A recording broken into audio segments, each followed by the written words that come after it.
What's up, everybody? Welcome to the heaviest show in the universe. My name is Kane Irvine, and today we are diving into what made Dimebag Darrell one of, if not the greatest metal guitarist of all time. I'm gonna dive into the three things that made Dimebag such an influential, fantastic guitarist that really propelled him above the rest of metal's greatest guitar players. And a big shout out to subscriber and friend of the show, Beardless Odin, for suggesting this video topic in my Megadeth versus Metallica video. If you see him in the comments, give him a big shout out below. And if you have an idea you'd like me to explore on the channel, be sure to go down below and ask away. I can't wait to hear what you guys have to share. And right off the bat, the thing that immediately springs to mind about Dimebag is the first of three reasons that made him an absolute GOAT. Being an absolute beauty of a Texan, we can rest assured that his signature Southern sound was truly brought to life by the surroundings of his beautiful state. And that's the first reason why he was so influential. He brought a Southern country twist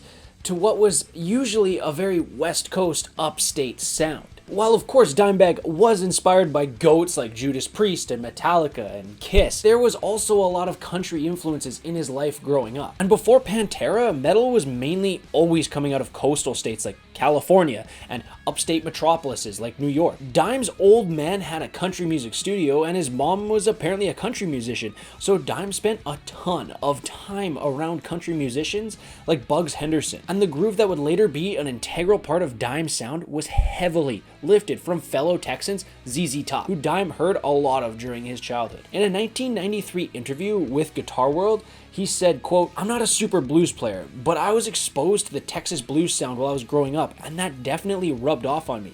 To me, blues is more of a feel and a vibe rather than sitting there and saying, well, I'm gonna play bluesy now." And Billy definitely plays with feeling on Tush. My favorite thing about it is where he lets that one note ring out until it dies off, then gets that rattling noise on the frets. And if that isn't a description of Dime's own sound, then I don't know what is. But truly no one inspired Dime more than Ace Frehley of Kiss, and in the same interview with Guitar World in 1993, he describes the influence that Ace Frehley had on his sound. Ace is a god, and the Shock Me solo is killer. The studio version has so much production just in the lead section. I also love the effects on it, especially the phaser on the last note. Man, I get all wound up just talking about Kiss. Ace's vibrato is what really grabbed me, and I was always trying to apply that to my playing. He could always squeeze so much out of a single note that one note could take the place of 12. And this, just in these last two paragraphs, these last two things that Dime has said, we can see just where his sound came from, because both of those are amazing descriptions of the squeal and vibrato that Dime would come to make his signature sound. So between GOATs like Priest and Metallica and his love for more Southern style country music, we really start to piece together where his sound came from. Let's take a listen to some of his most bluesy Southern licks.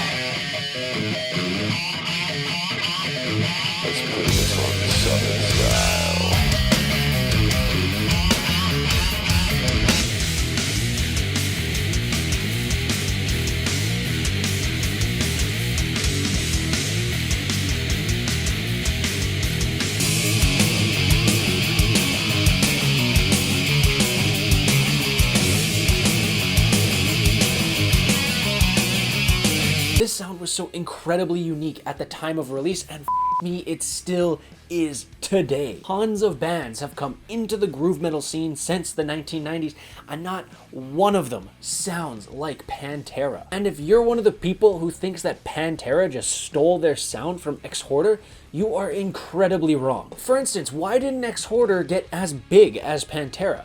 And even if Pantera did steal from Exhorder, there was tons of space in the 90s to gain national attention as a groove metal band, and Exhorder never really did. The fact of the matter is that Pantera worked way harder and were more dedicated to their sound and to their music than Exhorder ever were. They never had the charisma that Pantera did, and that was also a huge influence on their success.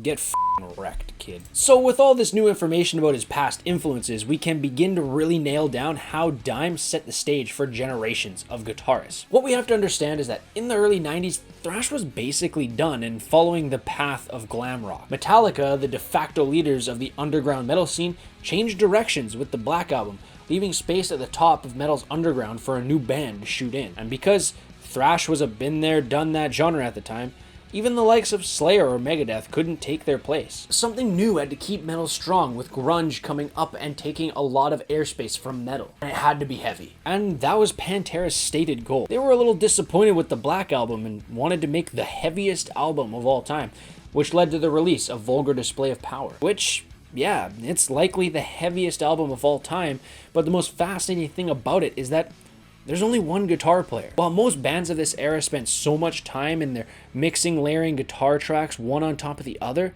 there's just two in this recording, the rhythm and the lead. In an article from Premier Guitar, sound engineer Chris Basford got a hold of the original tapes from the recording of Vulgar and had this to say about Dime's tracks. My initial observation, slightly anticlimactic yet exciting nonetheless, was that the sound you hear from the record is the sound coming from Dimebag's fingers playing his Bill Lawrence equipped Dean from Hell guitar plugged into a solid state Randall amplifier. Other than some high EQ boost and a slight dip in the mids, the sound on the tape is the sound you hear on the record. No trickery needed. What struck me the most about the guitar tracks was how locked in his parts were. Through the entire song, the rhythm sound was a lead and double, and they were about as tight as I've ever heard on any recording. There were only certain sections where you could actually tell that there were two guitars playing.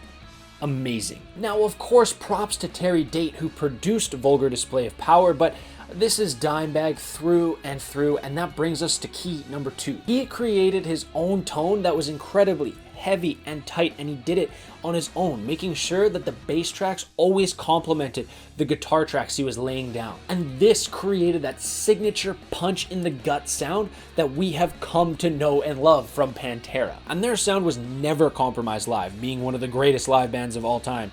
Apparently. I've unfortunately never had the opportunity to see them live. Dime's sound is distinguishable from any guitarist, from the squeal of his full note bends to the rhythm and groove of his monster riffs. And that's what makes a true legend.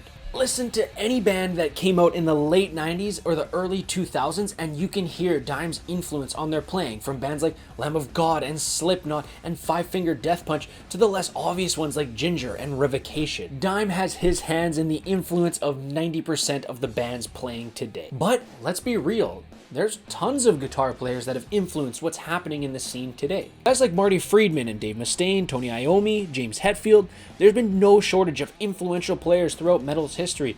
But what set Dime apart from the rest? Well, that's point number 3. He had an unparalleled charisma, the likes of which metal had never seen. But it wasn't about how he spoke or carried himself or lived his life. It was all about his guitar playing. Much like one of his heroes, Eddie Van Halen, Dime's guitar was like a conduit for this inner charisma that gave a life to his sound that was heard nowhere else in metal. He's like a metal version of Eddie Van Halen, or especially Jimi Hendrix, using his guitar to channel that inner charisma and create beautiful art that influences and inspires the lives of others. Everything that we've talked about Dime's sound before, from the southern groove to the squeal of his bends to the squeaky, clean vibrato, all of this was possible because of the inner charisma that he had, that he was able to channel through his instrument and send out into the world. And that's what makes a legend, an influence, an all-timer. And that's why Dimebag is one of the most influential metal guitarists of all time.